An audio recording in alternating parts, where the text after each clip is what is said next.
What's up, guys? It's your boy Palacio, It's the boy Eli. and we are on episode 9 of Palacio Podcast. 9 of them things. 9. One more and we get a... 6 upside down is a 9 now. That's a reference for later on. Today we're going to be starting off with the Silicon Valley Bank stuff that's going on. For those who don't know, I guess there was a bank in Silicon Valley, California, where people started getting panicked, so they started taking their money out of the bank. And then that kind of dominoed into people panicking at other banks, trying to take their money out. And it's like people were saying that it could possibly be like a economic like collapse going on right now. I know that there was one in New York. And then the good thing is it was FDIC insured, which means that if you have up to $250,000 in the bank, that they cover it for that much.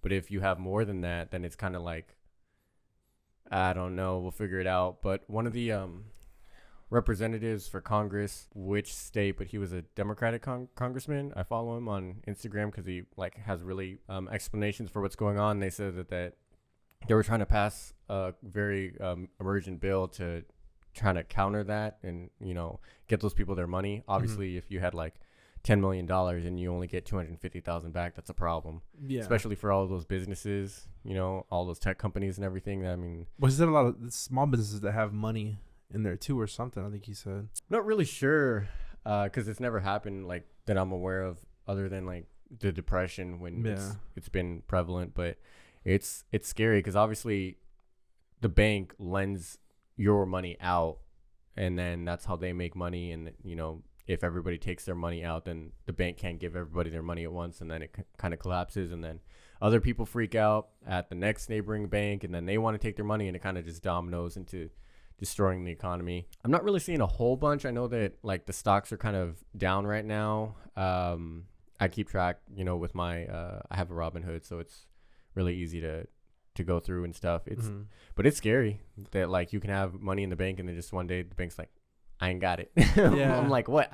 I pay my rent and you're a bank and you don't, you know, and it's not like we have $250,000. Yeah, no, so it's like that kind of sucks, but I could never relate to their problems. Yeah. Like I might have $2.50 in the bank. Yeah, add a couple zeros. Yeah. Yeah, but it's scary. That's insane though. Like to just to think if you had over $250,000, like you said, and that money's potentially just gone like that. Like that's not okay, bro. This is all like a learning thing for me. Like everything I've seen, obviously I might not ever put this into effect. Yeah. But if you ever hit millions, apparently you're supposed to have multiple banks because it's only recommended like that 250,000 amount. Yeah, and then putting like your money into like stocks and real estate and stuff like that, like diversifying your money that way it's not on one. So if you only have like $5 million and you put it all into one bank, you know, that was the thing I heard about Floyd Mayweather a couple of years ago, that he has only one bank account, so he has all his hundreds of $millions in one bank account. That just gives me anxiety just to think about it. Yeah. Just having like all your money in one place. Anxiety that you would never have to worry about. Well, yeah. Especially Mayweather money. Yeah. That's crazy money. Yeah. So apparently Drake, he's finally going. Like released an album recently. I don't keep up with his music. Well, the 21 collab. Oh, okay. So they're doing that tour? Yeah, they're doing that tour. Oh, okay. So I think this is the first time he's been on tour since like 2018, if I'm not mistaken. 21's done albums with a whole lot of people. Well, is it like an official album or is it like a mixtape or? It's an official album. Yeah, I believe. Okay. But yeah, so like they announced their tour. I think Monday. What is that? Tuesday? Yeah, today's Tuesday. Yeah, today's Tuesday. So I want to say they announced it Monday on the 13th. And I'm prepared to spend an ignorant amount of money on this concert. What we consider an ignorant amount of money. Like I said, we ain't got millions and millions. Yeah. Just, you know, like a couple hundred or whatever. Something slight. But like for those who know, obviously Drake is my favorite artist. Like that's my guy. Yeah. I'm excited as hell. I missed him last time he was on tour. What was his last? Last tour he was on was the one he went with the Migos. Oh, that's a while ago then. Yeah, it was 2018. Yeah. I forgot what album that was for though. That's a long time. I mean, it doesn't seem like a long time, but just hearing 2018 and we're in 23, I'm like, dude, where is time go? The Scorpion album. That's what he went on tour for. Okay. But so this is the first time going on tour since then. I haven't seen him since I think summer of 2016 when he went on the Summer 16 tour. Yeah. With Future. That shit was so much fun. I got really good seats for that as well. I imagine the Drake concert is pretty lit. I've never been to. They're to one, fun, but like obviously I'm a huge fan, so like mm-hmm. it's fun. But I think like the show he puts on Mm-hmm. is really good. I think J. Cole still might be one of the best I've ever seen live. Yeah, I mean, he puts on a show. He does. But no, I'm super excited. I can't And wait. The last one was with 21 too. Yeah. Yeah. The KOD. No, not it wasn't KOD, KOD. I'm tripping. The off season. Yeah, off season. Yeah, the off season tour. We were there. I didn't go to KOD. You didn't go with me to KOD? No, I did the the Forest Hill Drive, and then the For Your Eyes Only, Yeah. and then for the off season, and then I missed KOD when he came through. I don't remember what I was doing, but yeah, I didn't go to that one. Oh yeah, no, I went to I think it was me and Mark. Which is okay because Shout out Mark. I wasn't feeling the album as much as the other ones, Uh-huh. but like it's artistic expression. It's not just like J. Cole going like I get it, and after listening to it a couple times, I'm just Yeah. like okay, it's coming around. But like if I had to choose one of those albums and tours to miss, and that one was okay for me. But Yeah, I mean, I don't know. Ever since I saw him in 2014, the Mhm. Forest Hill Drives, it was I could never miss another J. Cole show. that I've been to a decent amount of concerts, like maybe like a dozen, and that by far was the most like entertaining. That was an experience like that. That man built a rooftop on the Yeah. stage and just That was an experience of a concert. and just an album. I think that is a perfect album. Like from beginning, middle to end, it doesn't lose any kind of stamina. The replay value is still pretty high. On Yeah. my rotation. Mm-hmm. I mean, I think was it? Yeah, this Yeah. one right there up top. If y'all can't see it, yeah, I got the vinyl. Little something. Yeah, I know. But ever since like the pandemic, I'm just super excited that concerts are like making their way back and stuff. Mm-hmm. Because like, the concerts to me are like, it's a once in a lifetime thing. Like you can always see that artist again, Mm-hmm. but depending on the album they drop, you'll never get that Yeah. experience again. Yeah, I almost equivalent. I almost compare it to Words are hard. Words are hard. To like a football game. Like I don't really. Well, I enjoy watching football, so maybe like a baseball game. Like watching baseball, it's not like most exciting, but going to a baseball game and having that like live experience, it's so much better. And like you said, being a concert, they're only gonna do that specific concert one. They might do like a couple songs from that album in the future. You know, if it like makes like one of the hit lists and stuff like that. But you'll never Like, get like yeah, a show dedicated to the album. Mhm. Like Take Care. Take Care obviously came out when we were young, Mhm. like younger in high school. I never got a chance to go see that Yeah. album in concert. And I think we got spoiled with J. Cole because every time he comes, he does the entire album. Yeah. Like, I didn't know people didn't do the entire album, which for Drake, it would be hard because he releases so many damn songs on an album. It's like 20-something. I don't know how. Like, you'd have to pick and choose Yeah, well, I mean, what you see. gotta go through like the fillers and stuff. But even at that, when you go to a Drake concert, especially now, like it's just hits. Like his catalog is massive.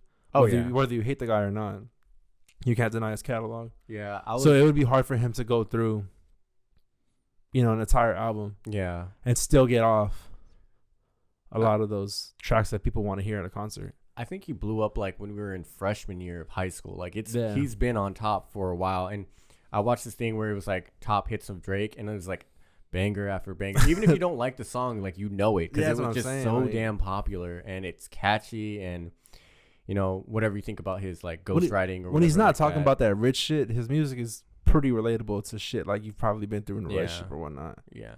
So I think that's, I'll say that's why I like him, but like his music is just good to me. It's I something I think- can get down with. I can play it whenever, however.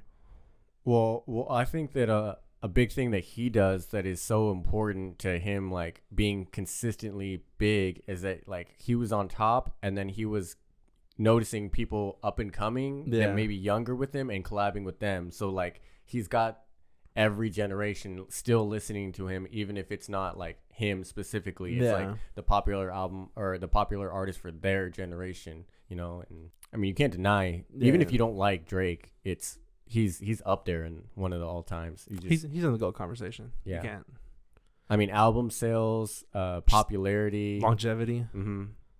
Yeah, and then he's getting kind of up there in age. Yeah, he was like years even before Kendrick, and I think he was before even Cole. Like maybe the Friday Night Lights album, Mhm. like right around that time. But I would say he at was that on it. time Drake was more popular than J. Yeah, Cole. he was on and popping Yeah. already. So that Cole really caught on. Forest Hill Drive. Well, I think Born Sinner. That was like his. Yeah, like Forest Hill Drive was like his like I'm Here album. Like y'all gonna start recognizing me as a top artist in this game. But I think Born Sinner he was already kind of on the radar. Yeah, because Born Sinner was a solid project. To me. Yeah, they had a lot of good ones. He did some collabs too, but like Forest Hill Drive, being able to have an album that popular and just well made and no features, crazy. And he's done it multiple times. That's what's wild about it. I mean, nothing bad to say about people who do features. I mean, Drake does like almost every song is a feature on his album, which is good. Like I said, it brings back all other people who might not listen to Drake, and then just kind of shifts them over to. It's a way to get fans. It's always fun to have features too. I mean, especially like when you're collabing with Future or Wayne a lot. Mm-hmm. Like I always want to hear a new Lil Wayne verse. Yeah, I'm always down for a Wayne verse. You seen there's like interviews where he doesn't even remember saying it. Yeah, and like one of the greatest bars ever. The safe sex is great sex. Better wear a latex. Like he doesn't remember that bar. Like that is one of the greatest bars I've ever heard. You don't want that latex. I think I'm latex. Yeah. So wrap it up. He said, I said that? He was all shocked. I mean, but when you make like hundreds and hundreds of, like even I watched an interview with Paul McCartney and the Beatles. He's like, yeah, I have to look at the notes and relearn how to play the song because I've made hundreds of insane. Like especially with instruments and stuff. Like how are you gonna memorize how to play every single thing? You just can't. Because you got to think about all the stuff that's unreleased too. That's just in the vault. Yeah, I think after Mac Miller passed, R.I.P. your boy, they released like a unofficial like album with some of his unreleased music and stuff. I mean, artists they have backup stuff or some stuff that they don't feel like kind of blends well with the current album that they have or stuff, but they'll keep in their back pocket. I mean, there's music out there that I'm sure Drake hasn't released and stuff like that. Oh yeah, I'd be finding them. Yeah, his shit gets leaked like. See, but when it's like leaked, is it like okay, someone stole it and put it up there, or is it like OnlyFans leaked, where it's like I put it out there secretly to get people to try to look? Because there's a lot. Like there's honestly a lot. Because even the care package, the little one that he made, that was a bunch of leaks on there, or a bunch of unreleased stuff that was just floating out there for years. Like some of that shit's like early 2010s. Damn, it's been a long time. Like the Motion, that was like an extra for Nothing Was the Same. That was 2013, and that was the care package came out 2022, 2021, something like that. I don't remember. It's hard keeping up with all the music, man. Years just mixed together, but a song from 2013 made it to old. When it's like, was it 2019? Was it 2022? Like since we graduated, I swear shit just been flying by. I'm like, oh, 2015 was too. I think alcohol does that. Yikes. A couple of years, partying, just all kind of blends together. Yeah, no, but I'm super excited for this concert. I can't wait. So, where's it at? Is it Dallas? It's gonna be American Airlines. Yeah, and then you kind of have to. It's just so big, you can't do it at like. Yeah. There's only a few places around. Well, I'm happy it's not at Cowboy Stadium either, cause shit. Tickets would be. It'd be expensive, and like you're gonna pay a lot for a shitty seat. Yeah, I feel like American Airlines kind of built more for. You can sit nosebleed in American Airlines, but you're still gonna be able to enjoy the concert. Yeah. In the Cowboy Stadium, you're gonna be sitting up there with God. Yeah. Like you're not gonna enjoy that concert like that. I wonder if they do the standing seats for concerts. I don't know for like American Airlines. I don't know where you would do the standing at. No, not for American Airlines, but for Cowboys. For you know how they do the GA. Well, it's probably not GA. It's floor seats is what they call it. So it's gonna run you like a rack. Crazy. Yeah, fuck that. I don't got that kind of money. I wish I did. I don't think even if I had that money, I couldn't like justify it. Yeah, I mean I say that, but then I have a couple $1 million. I'm like, yeah, we're going to see. We're going in the back to see meet J. Cole. We're going VIP. Got the wristband. Yeah, get a little money. Like when we saw RDC, the crew at the J. Cole concert, they were like at the very bottom. Those VIP seats. I'm like, that was live though. Yeah, they're cool dudes. Shout out RDC. Like Mark, Leland, all them boys. Yeah. Like they're They're cool. taller than I thought though. Yeah, they're pretty Like tall. they look like normal size, but they're little. Yeah. Got some height on them. Cool people though. Yeah. But Cash App. So I guess Cash App is like, I don't know if they're sponsoring this tour or what. But so like I have a Cash App card. That's grimy. You have a Cash App card? I do have a Cash App card. Oh my god. Okay, but look, listen. There's perks to it. That's why my homeboy put me on. Like, cause no, like, look. All right, I'm. Listen. Let me talk to you. Like, there's certain things like they'll send out like boosts, and you can get like 10% off, 5% off certain things you can buy. Like what? Like, I know there's one from Nike. There's like Whataburger or like different like chain restaurants or stores. So my homeboy was like, "Hey, you should download this. They're doing this." I think one had like some kind of Godzilla giveaway. He was like, "You should check this out. Like, you fuck with Godzilla." So I was like, "All right, bet whatever." But I just use that to kind of pay my rent. Like, just throw my money on that card. I'll pay my rent. I just know it's there. Is it a like debit card? Yeah. Oh, okay. So like you just kind of transfer it to that card like from your bank or whatever. Mm-hmm. But so with this tour, I get, like I said, Cash App is sponsoring or whatever. They're doing a pre-sale to the pre-sale. Because you have the card? Because I have a card. Oh, okay. So I can get tickets like 2 days early Mm-hmm. before someone else without a card can. But you'd still have to use that Cash App card. I have to use that Cash App card to pay. And does it? I'm assuming it's Ticketmaster. I guess. I don't know. I'll find out tomorrow. Oh, okay. Tickets for Cash like- App drop tomorrow, but y'all see this next week. Like you know how they be doing like the $30 here, $40 here. Is it still like they nickel and dime you on the tickets, even though it's I don't like know. through I guess Cash this is the App? first time like Cash App is doing this, that to my knowledge. Hmm. So I'll find out all tomorrow. We can talk about it. Because it's I mean you'll look at, and this is concerts anywhere, you look and be like, all right, these seats are pretty good. Oh, $300. Don't want to spend that, but okay, it's gonna be a good experience. $300. $30 service charge, $50 electronic ticket charge. I'm like, Yeah. and by the time $15 fuck you charge. yeah, and then parking Yeah. and all that. But I'm hoping to go with a group. Well, yeah, So parking will be whatever. yeah. And it's Drake. I'll pay whatever. Drake. Fuck, that shit lives in my head rent free. That's Soulja Boy. But yeah, no, it's badass. So hopefully I'll be able to score some like tickets for the low. Is anyone going with you? So I talked to a couple people and I just kind of told them like, look, tickets are going to sell tomorrow for Cash App. Mm-hmm. It's just kind of like a now or never thing for me because I just know if I wait Yeah, and I try to they're do gonna it get scooped on up. the general pre-sale, I'm gonna get fucked. So it's like either y'all got the money Mm-hmm. and we can all join this together, Mm-hmm. or I'll go by myself. Yeah, I don't care. like just transfer it like to you so you can pay it through the Cash App. Yeah. Like it's grimy now. Like with Ticketmaster and all that. Like Yeah. I remember a few months ago, like with the whole Taylor Swift thing. What happened with that? So her concert got bought out by a bunch of like not scammers, like resellers. Oh, scalpers. Yeah, and they just fucking jacked the ticket prices up and it outpriced the fans. So they're like, how can we afford this concert when Mhm. tickets are $1,000? I don't know how much it was, but like I said, like $1,000 for Mhm. decent seats. Like the general person can't afford that. I mean, we kind of always had the internet, like growing up, but it was like in its baby phase, and when it was like scalpers, they'd be outside with tickets, like hand tickets, be like, hey, I got tickets, I'll charge you extra, maybe 20% for these tickets. But the fact that you can go on the internet now and buy like hundreds of tickets because you have, that's like how you Those make money. Fucking bots. That's what Mhm. it is, man. And then just scoop it up and then double the price. Just like, I don't know when the last time I bought a pair of J's, because just people just. Dude, don't get me started on that right now because I lost out on the White Cement threes. I'm not happy about it. I'm pissed. It's like, it just changes it. Everything it's like, all right, the cost of goods to make this, all right, I'm going to charge it at this price. That's, how you make a business. Mhm. But then you do, all right, you're going to buy 50 pairs and then double it up. So now it's this price. And so over the time, and then inflation and everything, it's just like, what are we doing? Yeah. You put in so much.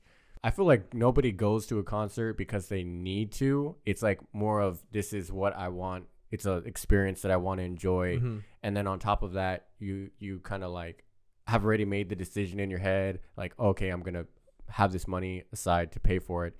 And then you find out it's like 40% more than Yeah. what you think. And it's like, well, damn, I already committed to paying this. I guess I'll find a way to make this happen. It's just grimy. Yeah, no, it's nasty. Especially like I get it with not even get it. Like I'd rather happen it to like shoes and other products that I want. But like with music, to me, I just feel like that's grimy because people relate to music a lot more. You know, and like there's certain artists that people want to see that, like I said, maybe that album just touched their soul. Like that album, they're going through something in life. That album just so happened to touch on what they're going through in life. Yeah, and it also takes time. Yeah, that's a big thing. Like, okay, you doing it with shoes or clothes or whatever it is, like that costs money, and it sucks that it's extra money. But on top of the extra money, you have to take probably that day off. Depending on how long it goes, you'll have to take the next day off of work. You're like making plans to do all this and that. You're accounting for traffic. You're taking, some people buy new outfits for the show, haircut, whatever. Yeah, trying to look nice, enjoy the experience, go out with friends. We're in our mid to late 20s. It is hard at getting everybody together to try to do something. Yeah. And like for them to make that experience less enjoyable and more frustrating, and on the chance that it may not happen because they're adding 40% to it. It's nasty work. Yeah, you're a terrible person if you do this. Absolutely, bitch. There's just no, like, I understand everybody's got to make a living, but like you're literally making money off of people's fandom. Yeah, like you're not contributing anything to that art. Like I can understand like upselling it if you like, I know people, they buy like shoes and then they'll like do designs and custom work and stuff like okay, at least you're putting something into that effort. But you're literally just saying, I have more money than you, so I can do this, and you can't really do anything about it. To me, like I would respect it more, truthfully, if it was like back in the old days, or it's like, okay, like I'm gonna upsell it, but I can only get X amount of tickets because I'm just one person. I don't have these bots grabbing a bunch of tickets. Yeah. Like even with shoes, like I can get if you're a reseller. Yeah. You like back in the day, you have to go to different stores, enter raffles, and put the work in. Now it's just these bots. It just makes it unfair. And then even then, you would have to wait and commit hours and hours to just, like you're putting time in to make this happen. And now it's just like, oh, I have more money than you, and let's just buy everything up because we can. It's just nasty work. I don't like that. Never jail time under the jail. Electric chair. Hang them. Guillotine. For those who are wondering what's on my feet right now, it is the Jordan High 85s, the black and white ones. They just came out in early February. Okay. The 2023 release. These are 2008 release. I love these shoes. I had the 2014 pair. It is one of my favorite Jordan ones. I really wanted that shoe. Of course I didn't fucking get it. Fucking botters are like, oh, we're gonna buy all this shit up and resell it for $400. So how do they do it? Like, I see like on Instagram people screenshotting like that they either got it or didn't get it. Is it just like you literally just put your name in and then... So like it's like the sneakers app. It's like a Nike app or whatever. I don't know. Fuck that app. But so regularly it's like they show you what shoes are coming out. You go to that shoe on the day it drops, put your size in, whatever, bada bing, bada boom. You wait to see if you hit it. But people use like those bots like on different websites. I'm not sure how it works with that app in particular, but I'm sure there's a way like to kind of, with that botting system, they just kind of get into it and. Well, what I was gonna say is like multiple pairs.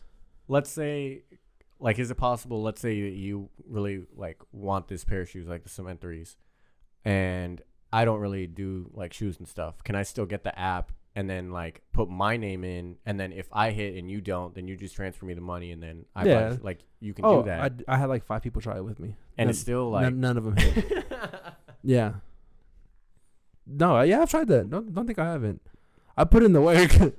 Oh man, still didn't get fucking shit. And I mean, I'm happy that they kind of fell like in value. You know what's so wild is that we put so much value into stuff like shoes, and like how much do you think it costs like production wise to make those shoes that you missed out on? Like, you got 25 cents in your pocket? I mean, it's like some fabric, sewing some stuff up. Well, shit. Paying the people like 10 cents a day to make. Well, what's insane, okay, right? Like, it's cheap ass labor that they're using. So it's probably, we'll be generous, $5 to make the shoe. The quality on some of those white Cement 3s, trash. Yeah. Like, you're familiar with the Cement. You had a pair threes, infrared threes. I have You know infrared and then True Blues. You know how like it has the elephant print? Yeah. Completely different colors on some of them. Like it's not consistent. Completely different colors. Mm. One's dark, one's light. One's like has fading black cement parts. Some have like super dark black cement parts. The back of the back tab, some of the Nike Air like has like a little gap between it. Some of it's like right on the bottom of it. Dang. The inconsistencies are just nasty. Make it harder to find fakes then, because if it's so inconsistent. Yeah. Because even like the leather, some of the leather from shoe to shoe is completely different. Mm-hmm. Some was like a tumble leather, and some is just like a flat leather. Hmm. Like it's some of the quality was shit. And I was trying to buy some. I was talking to this dude on Facebook, and I was like, "Hey, send me a picture of both shoes." He's like, "They're dead stock." I didn't ask their dead stock. Send me a picture of both fucking shoes, because I know the quality issues they're having. Mm-hmm. He didn't send it to me, so I just knew he had some fucked up shoes. I love when people say they're dead stock or worn only once. I'm like, bro, come on. Come on. That's like the lightly used or refurbished on the iPhones and stuff like we all know what it is, man. Yeah, well, I mean, like with these, because it's so close, like I was like, they're probably, I mean, I'd imagine they're dead stock, but just the quality issues that I've seen from multiple different like shoe sites or shoe pages, like I got to see both shoes before I commit. Yeah, almost $300 to a pair of shoes. Yeah, thankfully I didn't, because Drake dropped his tour, so I'm like, fuck these shoes. I'll sacrifice. I'll wait. I've wanted some ones for a minute, like a while, but every time I even think about doing it and I go on, it's just like, first of all, the hassle, just to try to find like some authentic just ones. And I'm not trying to find like something super exclusive, like pretty common. It's just, well, it's just back when we were in high school, they weren't that popular. No, they weren't. People really like kind of shitted on ones. Ones have always been one of my favorite shoes, but now is the whole hype about around the ones is fucking driving. I remember at one point these shoes right here, the 2014 release, for a dead stock pair was like at almost $1,000. Oh, the bitch what? Yeah, 1,000. And I had a pair. You know how much I sold it for? No. Really good condition. $140. Really? Yeah. This is before. See, this is before the ones skyrocketed. My infrareds, obviously they have that like yellowing to them now. And my True Blues, like, I don't really. Maybe my infrareds I've worn like a year ago, but I don't really wear them. I'm never gonna sell them. Like just never. Yeah. Because I enjoy them, and I've been saying for like I don't know years that I'm gonna get them, touched up and everything, but you still never gave it to me, so I could do it. I know, but even if I could resell them, I'm just like all that stuff, like just trying to go through the whole process is just such a hassle. You can get lowball like nasty. Oh, that's yeah. The thing. You'll get lowball nasty. Yeah, unless you're like you said, one of those bots and you buy them straight from Nike and then automatically resell them. No, you're not gonna get money for them. Yeah. So. Yeah, look at the shoe too, depending on like what shoe it is. And what's funny is I got the infrareds from some. I didn't get them from Nike. I got them like as a resale, and I think I paid like $110. It was pretty decent. Yeah, bullshit. Now I don't know how much they go for now.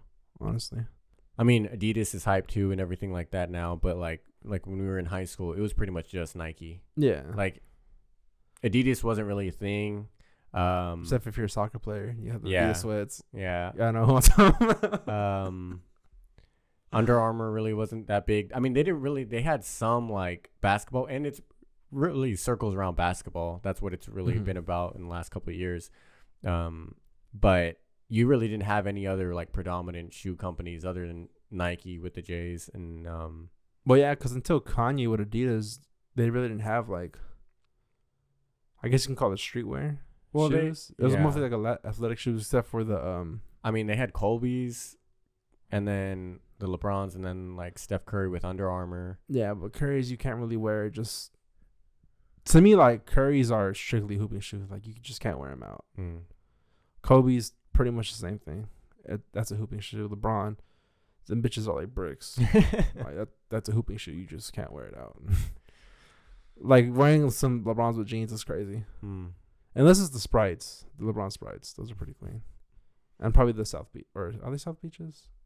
I don't know LeBron shoes that well, but there's like 2 or 3 pairs that you can wear with jeans. But, Yeah, like, that's the hooping. I mean, shit. I've always wanted to get into shoes like you and everything. It's just like all of the hassle, and then they release and then re-release and then re-release, and it's like they change the color skew like just a little bit, and then it's up $200. I'm like, fuck it, I'll get into something else. I have too many hobbies anyway. Sometimes I'm just like, fuck. What if I just like got a different pair and I just painted them? It wouldn't be bad. I mean, people Yeah, custom jobs is easy to find. that's what I'm saying. Because it's like, fuck, it's expensive. It feels nasty saying it. But have you ever seen the episode of Atlanta? It's like the new last season. Mm-hmm. Did you ever watch Atlanta? I've watched a couple. They have episodes. an episode when I always think of him as Childish Gambino, but Donald Glover. Mm-hmm. When they're like talking to the shoe man, and they're like, I think that we're better than this. We don't need to do this. Like, we place so much value into these shoes, and they're just, it's more of like a cultural thing, and you know, other people buy shoes for other people so they can like look a certain way or anything, and it's like we just place so much value on something that seems kind of dumb. Mm-hmm. And I think that's like a Western thing. Like in China, shoes are big too. Like, don't get me wrong, but it's just kind of funny how we put certain like importance over some stuff than other. Yeah.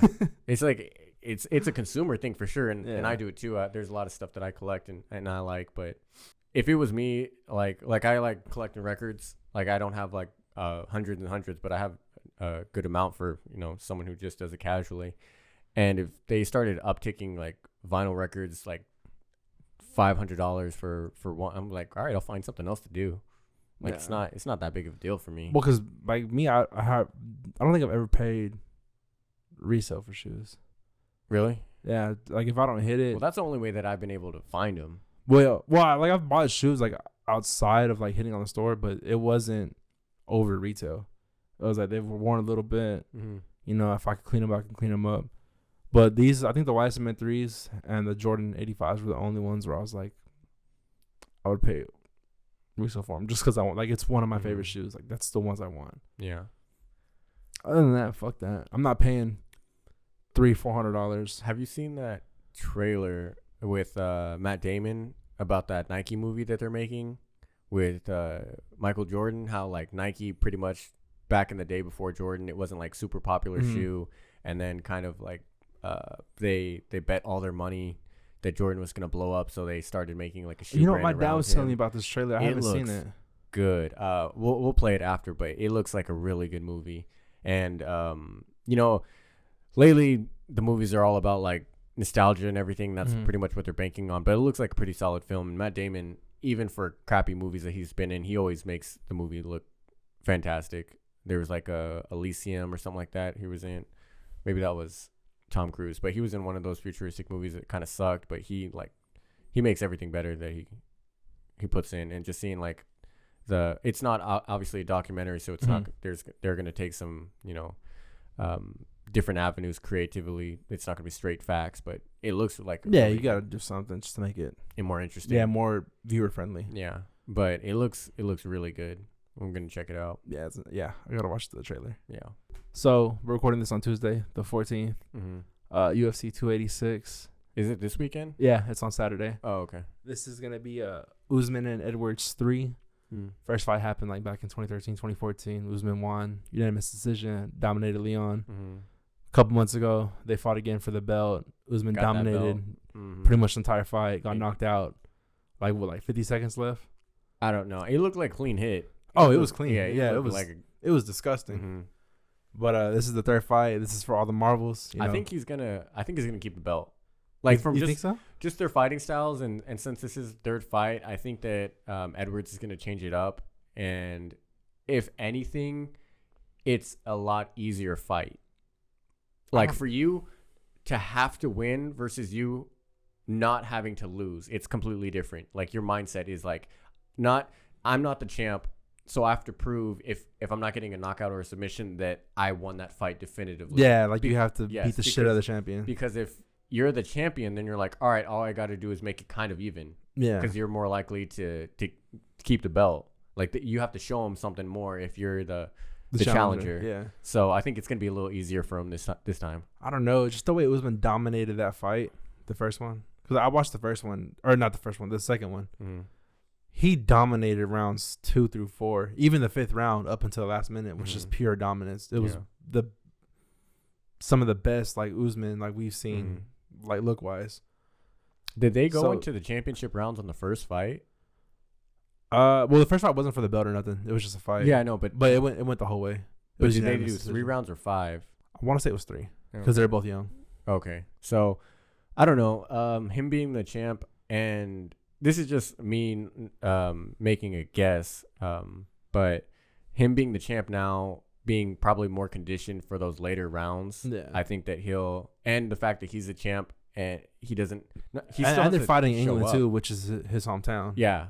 I think he's gonna be able to do more to control the fight this time for Edwards. Well, it's interesting too because they fought in Salt Lake City for the second fight, and obviously elevation plays a factor. And Leon looked gassed out, like the elevation was really fucking with him.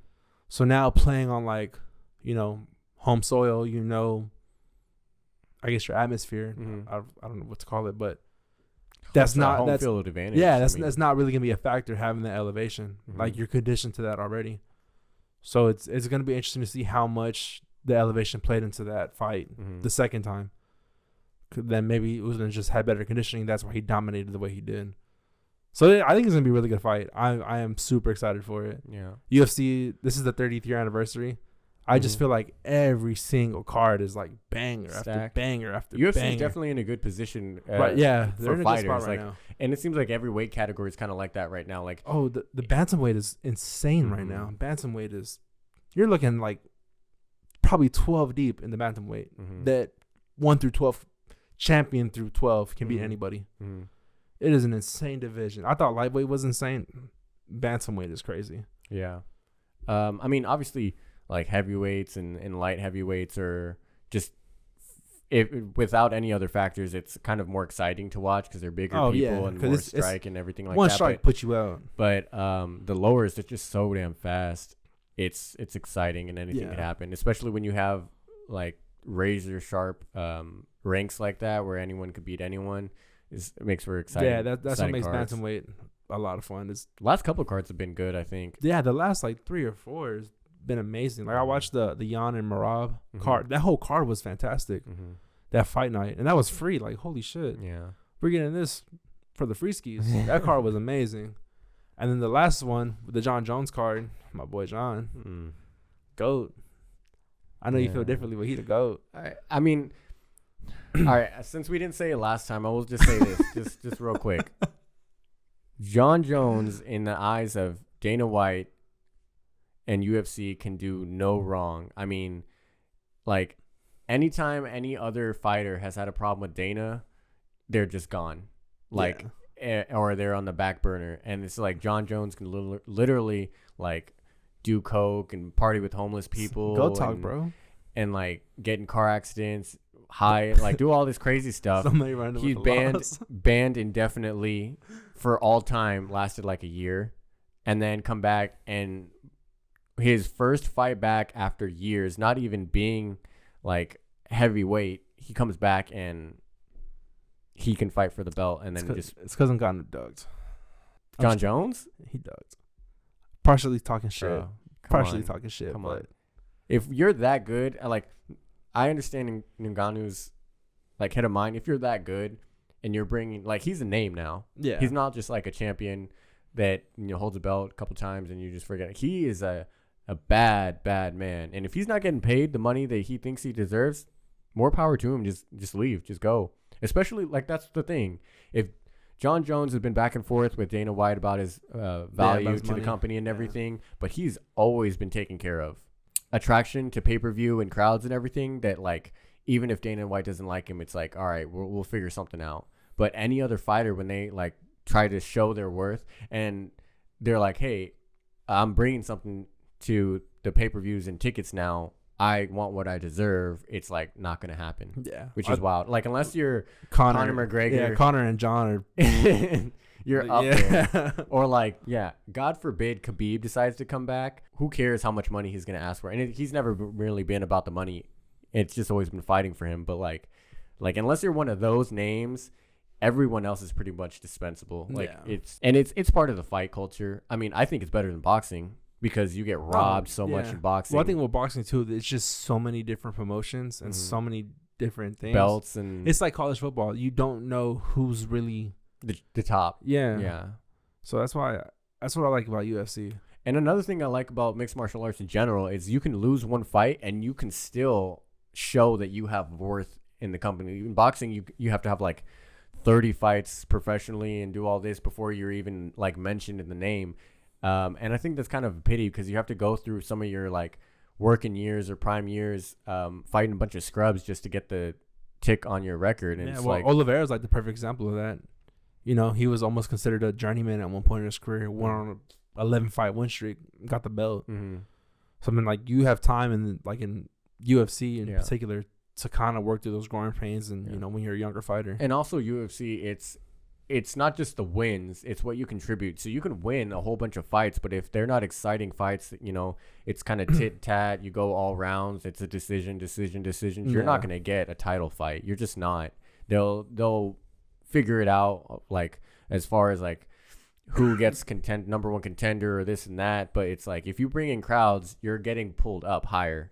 And it gives you incentive to be, like, to not only try to win, but try to win in a way that is significant. An exciting submission, punt, or TKO, KO. Like it's for what the fans want to see. And then even like what McGregor made him so great is after he knocked you out, you're getting something classic on the mic. Yeah.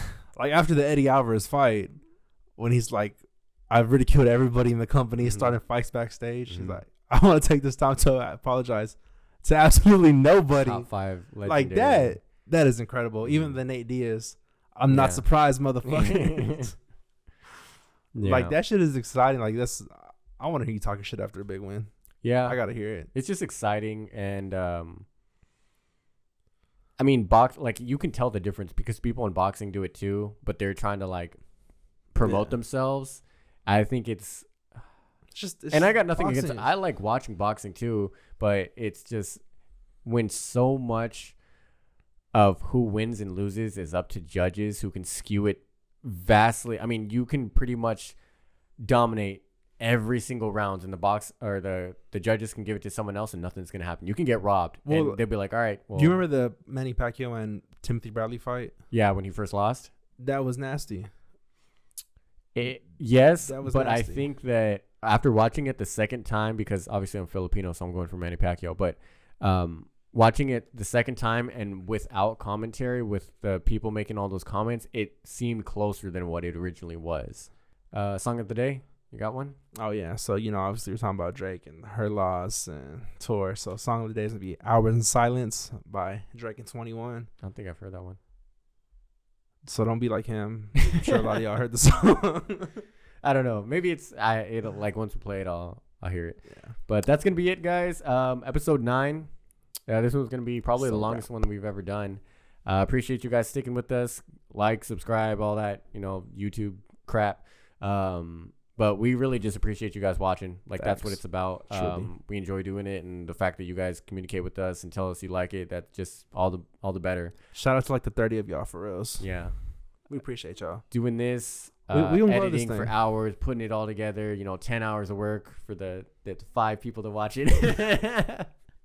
No, we're getting up there. Yeah, I mean, slowly getting better every time. It's creeping. But that's not what we're doing it. We do it because we enjoy it and like the feedback from y'all. So it's fun. Everything else, if you have any subjects you want us to cover, we'll do that. The movie's still, like, I got my kid and I just got back to work. So I'm trying to get the movie reviews out as soon as we can. Still haven't watched that Crazy Cocaine Bear and Creed 3 and all that, but we'll get to it.